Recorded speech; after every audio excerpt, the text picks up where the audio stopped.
Good day guys at welcome back sa ating YouTube channel, ating Facebook page. Siyempre meron tayong project ngayon, Honda Wave 125 Gilas. So ngayon guys ay tuturo ko sa inyo paano mag full waves sa mga ganitong motor. Napaka basic lang mga idol. So ito mapansin nyo ay kukurap-kurap yung kanyang headlight, gawa ng sa stator galing yung supply.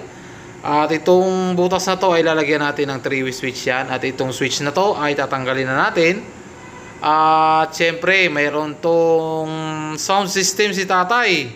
At pakita ko sa inyo mga idol yung kanyang sound system. Ito na ang kanyang amplifier. Ayan no. So dyan tayo magpupwesto ng mga relay na gagamitin natin dyan sa may box nya para safety yung ating mga relay. Okay, so simulan na natin mga idol.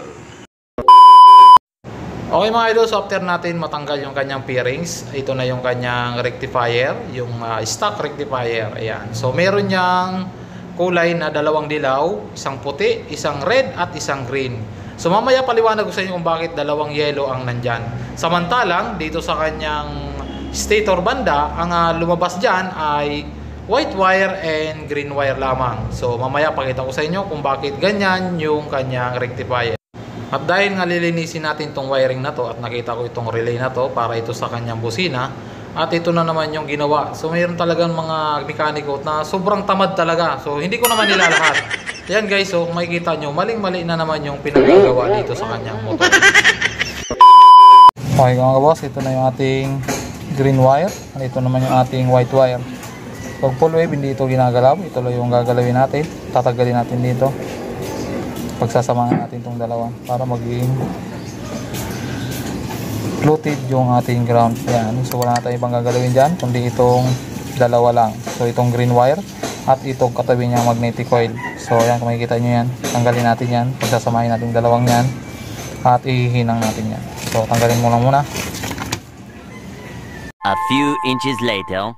Okay, so ito na tinanggal natin green wire at yung ground dito sa pagkakahinang. So magkasama sila dyan, tanggalin natin para maging floated yung ground. So yan, ito na, dudugtungin natin itong dalawang to. A few moments later. So pagkatapos nga natin maihinang yung dalawang magnetic coil at saka yung green wire, so lagyan natin ng shinkable tube at inayos natin yung wiring. So hindi natatama yan sa magneto. At ito na yung kanyang wire, green wire at yung white wire. So yan na yung magiging output nung ating stator. So papunta na yan ng charger. So okay, so tingnan yung pagkakadali natin. Yan o, may shinkable tube yan dahil nakababad yan sa langis. Okay. Okay mga idol, so importante itong part na to para dun sa mga full waver o dun sa mga nagsisimula pang mag full wave. Kung mapapansin nyo itong green wire na to ay connected dito sa green wire ng harness. Ayan o. So galing ng stator yan mga idol. So ang gagawin natin mga idol, puputulin natin yung green wire na yan at ikukunik natin yan sa yellow wire na papuntang regulator. So dito sa regulator natin, meron niyang yellow wire na kadugtong naman yan ay papuntang headlight na papunta naman ng ating tail light. Kaya dalawang yellow wire yan. So ang gagawin natin yan mga idol para hindi magulo yung wiring, puputulin natin yung papuntang tail light na yellow wire din at idudugtong natin sa yellow wire din na papuntang headlight. So mamaya pakita ko sa inyo yung gagawin natin dyan. So itong tail light na to puputulin natin at the same time itong yellow wire din na nakakunik din sa papuntang regulator. Tapos yung yellow wire na yan ay ikukunik natin doon sa green wire na galing naman ng stator para walang putol yung wire na gagamitin natin. Alright? At ito na mga idol, pinutol ko na yung ating green wire dito sa ground at kinunik natin dyan yung yellow wire naman na galing ng ating stock regulator, yung connection ng ating stock regulator. Ayan. So mayroong 4 na wire yan dyan. Green wire, white wire, yellow wire at the same time yung ating red wire. Ay, so mangyayari dito mga idol ay plug and play na lang at dahil nga doon sa nabili natin na regulator ay meron na rin siyang kasamang mga terminal pin at ito na yung ating dugtungan ng ating socket. Okay mga idol, so ito yung ating regulator. So may kasama siyang terminal pin At ito yung kanyang brand na gagamitin, Apido. Yan, so medyo magandang klase din to. At ito yung kanyang socket. At syempre meron siyang kasamang terminal pin para maging plug and play yung mangyayari dito sa motor na to. Alright? A few moments later.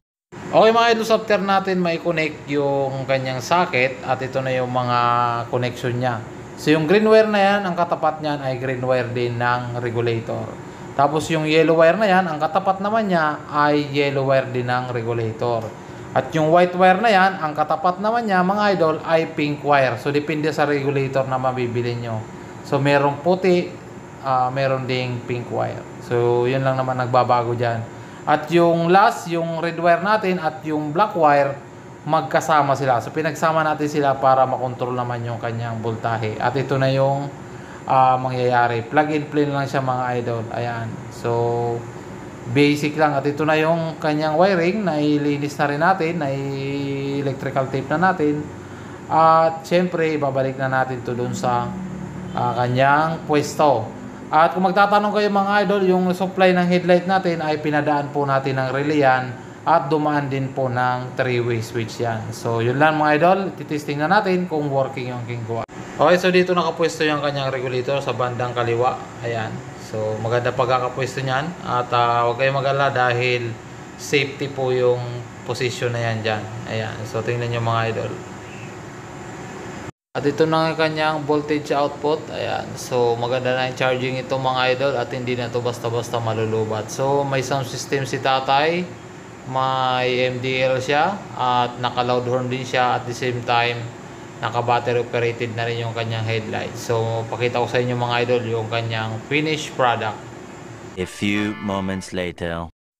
Okay mga idol, so ito na yung kanyang 3-way switch. So, kapag nakagitna yan, dashboard at yung kanyang tail light. Ayan. So, yan yung connection yan.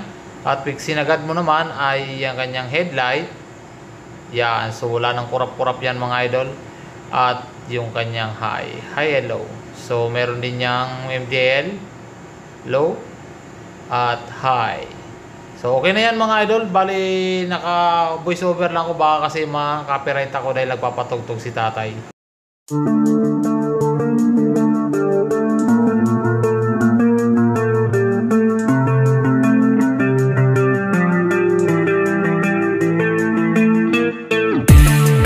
Tapusin na mga tay.